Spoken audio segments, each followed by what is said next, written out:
to MAACA TV for the 2016-2017 season.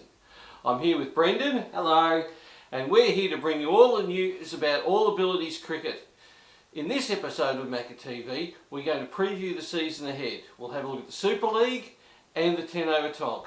We'll talk about the new teams that are coming into the competition for the first time, and maybe we'll even give you some early predictions on what we think the outcome will be in the season for what they're worth. So Brendan, why don't you run us through the 10 over Tonk competition for this season? Why, certainly. Okay, first to the 10 over Tonk. Clubs competing from last season are Axe Creek, Moorabbin and Ferntree Gully. We welcome two new clubs to the competition, which are Eltham Research and St John's. As you know, with 10 over Tonk there are no real winners or losers, but I know that everyone who participates has a real red hot go at it. That's right, Brendan. The 10 over Tonk, it's all about participation. And everyone having a good time.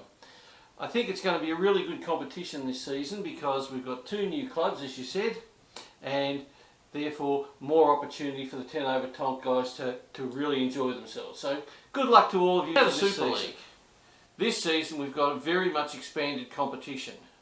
From last season, coming back for another go is Yarraville, who was last year's premiers, Axe Creek, Croydon Rangers and Moorabbin Cricket Clubs. Skye, who were the runner-ups last year, have left the competition, but we welcome three new clubs instead. Carrum Downs is made up mainly of ex-Skye players, Seaford Tigers Cricket Club and St John's Cricket Club, whose players are predominantly the Wyndham All Abilities team. That was at Casey Fields earlier this year. So let's have a look at each of the team's prospects for this season. So the first team we'll look at for this season is last season's premiers, Yarraville. They come back against just as strong as last year, I would reckon, with batsmen like Alex Skinner, Sean Raymond and Zach Ireland. That's a really strong lineup they've got.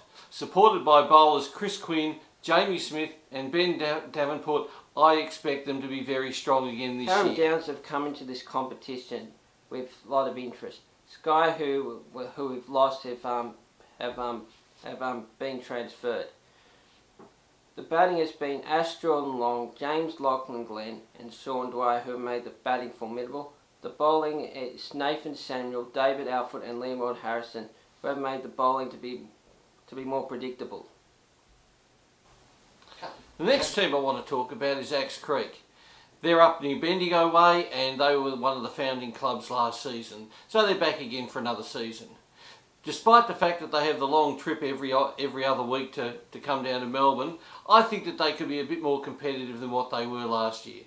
They've got batting, they've got Zach Tay, they've got Damien Nail and they've got Steve Ingram. Good all-round batsmen who on their day can actually really make a difference. And with bowling from Mitch, Carter Rubble, Jared Keogh and Ben Kenyon, that gives them the opportunity to think, I think that they can actually go one better. The next team I want to talk about is Croydon Rangers. Croydon Rangers have got some really good talent. They've got Dana Hopkins and Lachlan McRae who bowl for the All Abilities Australian Victorian team, and they do Australian duties as well. They found a good batsman last season in Brad Payton, who had a very good season, and with Sean Double to bat and also Zach Jensen, they've got a really good balanced team. They played at Yarraville Cricket Club in the All Abilities Carnival final last year and only lost by 1 or 2 runs. So if they can repeat that form in the proper competition this season, they could very well go one better. Let's have a look at Moorabbin Cricket Club. Last season they didn't get the results as often as they would like to, but I think this season they'll do better and bigger and brighter things.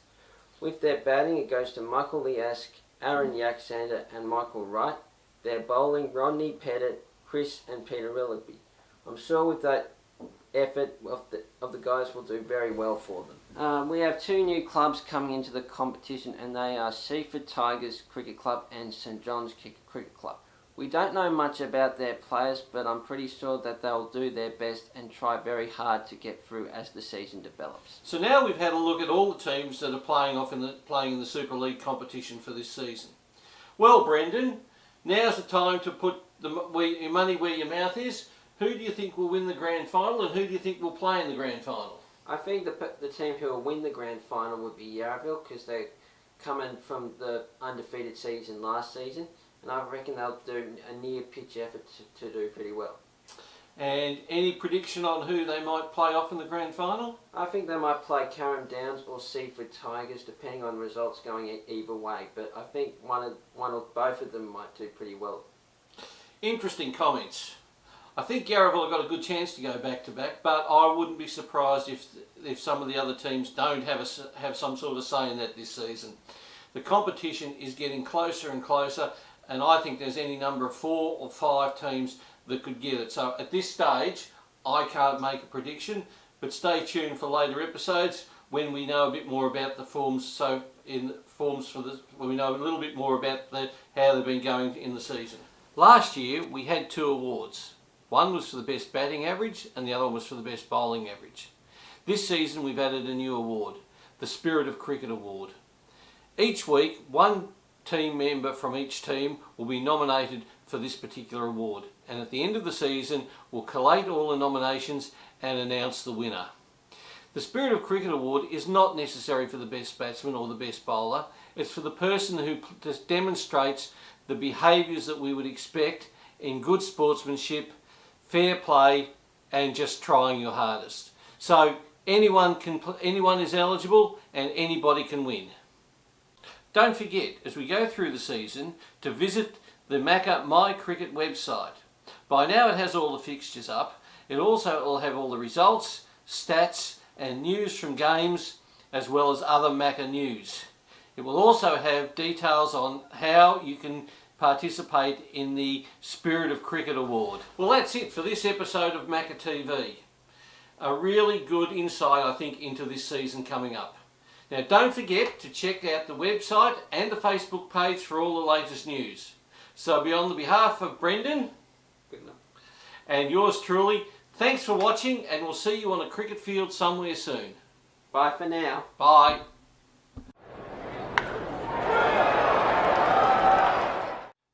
Psst. Now that you've seen the episode, I thought you might like to see what didn't get to the air. See you soon. Brendan, how about you take us through the 10 over Tonk competition for this season? Look at Brendan when you say it. Oh, okay. Instead of just looking down the camera saying, Brendan, what do you... Okay. Take 2. Okay, Brendan. Sorry. Oh, Come on. He made me laugh. Brendo, come on, son. Brendy, alright, let's go again. Take 3. Okay, Brendan, let's go to the 10 over Tonk team. Stop. Competition. Stop. But with 3 new clubs. Okay, so the first team we want to talk about in the last year. Oh, stop. Creek is one of our founding teams that are back for another season. They've got a long trip when they play away, so it will start again. So, Brendan. That's not what I wanted to say.